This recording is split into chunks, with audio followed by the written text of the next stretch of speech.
Il est pour l'instant 16h19 minutes. Nous attendons Simon Dalverve, qui est président de l'Association québécoise de la physiothérapie. Il est avec nous en présentiel. Présentiel, attendons-nous, mais à distance.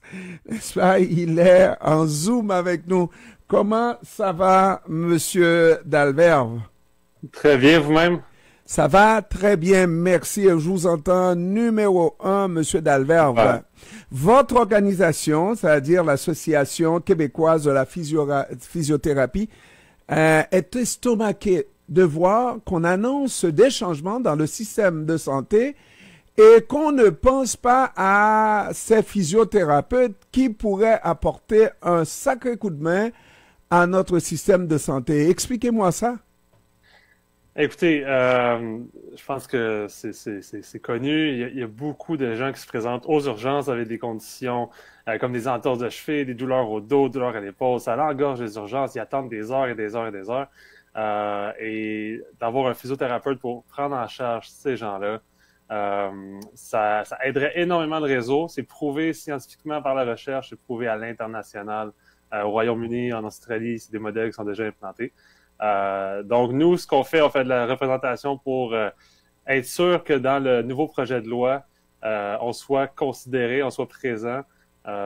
C'est énorme le potentiel que ça pourrait avoir d'intégrer des physiothérapeutes en première ligne pour aider les médecins, pour aider la population à avoir de bons services au bon moment.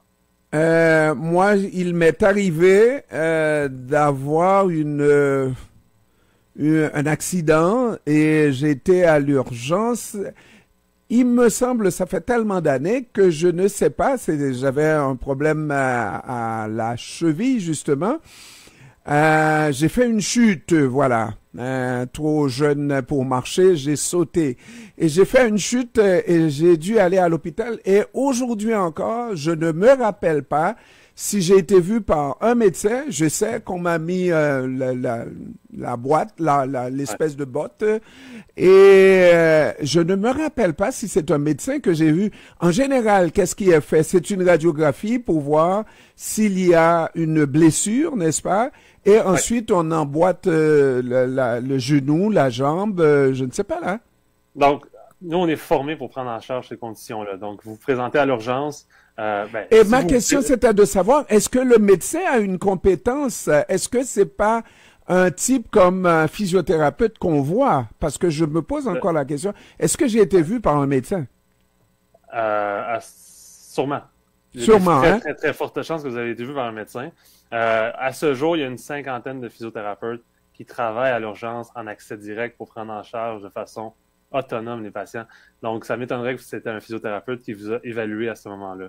Si ça arrivait aujourd'hui, dans la région de Québec, c'est là que les principaux centres hospitaliers qui ont des physiothérapeutes à l'urgence, ça se pourrait très bien qu'après le triage, où est-ce que l'infirmière prend vos signes vitaux, s'assure que votre condition est stable, et lorsque c'est déterminé que vous êtes une priorité 3, 4 ou 5, donc les moins prioritaires, votre vie n'est pas en jeu, et que c'est une condition musculo-squelettique, ça se pourrait très bien que ce soit un physiothérapeute qui vous évalue, vous prend en charge, vous donne des exercices, des conseils, et vous donne votre congé de l'hôpital, sans avoir nécessairement vu un médecin. Et le cas échéant où est-ce qu'il y aurait une fracture, le physiothérapeute est en mesure de prescrire des radiographies depuis près de 3 ans maintenant, et on pourrait détecter la fracture, et après ça, vous serez pris en charge par un médecin pour déterminer le plan de traitement, dont la botte 3D dont vous avez fait mention tantôt. Donc, au moment où on se parle, rien de tout ça n'est autorisé aux physiothérapeutes, c'est-à-dire il y a, je sais très bien, vous faites référence à une démarche qui est à l'étude dans la région de Québec, mais au moment où on se parle, on a quand même besoin de la présence d'un médecin pour diagnostiquer s'il y a blessure ou pas, c'est ça? En fait, à Québec, c'est en implantation. C'est plus juste un projet pilote, c'est en implantation permanente. Et le physiothérapeute peut faire son évaluation, établir le diagnostic physiothérapique et établir le plan de traitement aussi. Donc, le patient pourrait ne pas avoir besoin de voir le médecin. le cas échéant où est-ce qu'il y a quelque chose de plus grave, dont une fracture, c'est le médecin par la suite qui va assurer le plan de traitement. Donc, s'il y a besoin d'une opération ou s'il y a besoin d'être en immobilisation dans une botte. Et parce que dans des cas, j'imagine le plus souvent qui arrive, c'est peut-être une foulure de cheville et sans qu'il y ait fracture nécessairement. Et vous estimez que vous pouvez, comme spécialiste de la physiothérapie, sans même passer par l'imagerie, comme on dit, n'est-ce pas, les rayons, etc., voir qu'il n'y a pas effectivement de blessure, mais une foulure. Et dans ce cas-ci, le physiothérapeute peut agir tout de suite sans qu'on ait à déranger un médecin, c'est ça?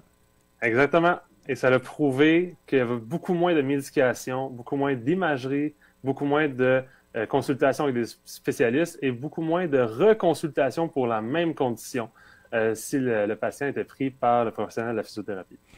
Donc, au moment où on se parle, alors qu'on met en marche ce train pour ce changement du système, dans le système de santé, il semble qu'on ne porte pas du tout attention à ce service que les physiothérapeutes peuvent offrir au système et que ce n'est pas dans le radar de Monsieur Dubé, mais pas du tout.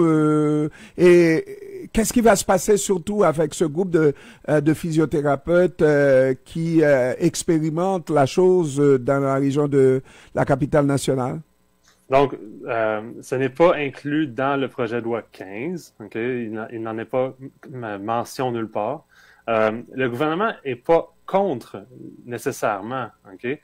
Je sais de sources fiables que le ministre Dubé adore la contribution potentielle de physiothérapeutes en première ligne. Okay? Et actuellement, c'est des initiatives locales qui font en sorte qu'il y a des physiothérapeutes aux urgences. Il y a des chefs de département d'urgence qui appellent, qui contactent l'association pour avoir plus d'informations, savoir comment implanter un physiothérapeute à l'urgence. Mais il n'y a pas d'initiative à l'échelle provinciale. Et nous, dans le fond, à l'association, on dit, attention, il y a un projet de loi, une refonte du système de santé.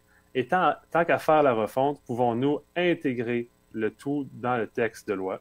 Et c'est ce qu'on est venu faire aujourd'hui. Je suis présentement à Québec. On a rencontré des députés tout au long de la journée. Pour justement mettre en valeur ce qu'on peut amener. Parce que effectivement, il y a peut-être des interprétations ou des mésinterprétations de la loi sur la pratique médicale. On sait que les médecins sont très frileux quand on parle de pratique médicale, n'est-ce pas? Parce que si vous faites des actes qui sont réservés et dédiés exclusivement aux médecins, il peut y avoir des plaintes à l'ordre des médecins. Oui, mais tout ce qu'on fait comme évaluation, prise en charge à l'urgence est dans notre cadre de pratique, dans notre réglementation. Donc, ce n'est pas des actes réservés aux médecins. Et l'hôpital, légalement, a l'obligation de prendre en charge le patient qui le consulte. Ce n'est pas écrit nulle part que ça doit être absolument le médecin qui prend en charge le patient. Ça peut être une infirmière, ça peut être une travailleuse sociale, ça peut être un ergothérapeute, donc un autre professionnel de la santé qui prend en charge, qui fait l'évaluation, qui donne le congé. C'est un point important. Donc, si je comprends bien, ce qui reste, c'est de rappeler à notre ministre qu'il y a vraiment des mains qui se lèvent, comme on aime le dire, pour apporter de l'aide à un système qui est presque exsangue, n'est-ce pas? Et que effectivement, il y a des gens qui peuvent venir apporter de l'aide. Maintenant, est-ce que on ne risque pas, parce qu'on va pas augmenter le nombre de physiothérapeutes à l'infini, vous faites déjà du bon travail, mais généralement en clinique privée, est-ce que vous n'arriverez pas assez rapidement à une saturation, à une pénurie de physiothérapeutes également? Écoutez, on était 6000 membres de l'Ordre de la physiothérapie en 2014, si je ne m'abuse. On est rendu près de 9000. À chaque année, il y a une augmentation de 400 à 500 nouveaux membres de la physiothérapie. Donc, est-ce que du jour au lendemain, on peut implanter partout au Québec, dans toutes les urgences, des physiothérapeutes? Ça peut être difficile, en effet, mais il faut commencer aujourd'hui. Puis ce qu'on dit, c'est que ça prend une ligne directrice provenant du ministre lui-même.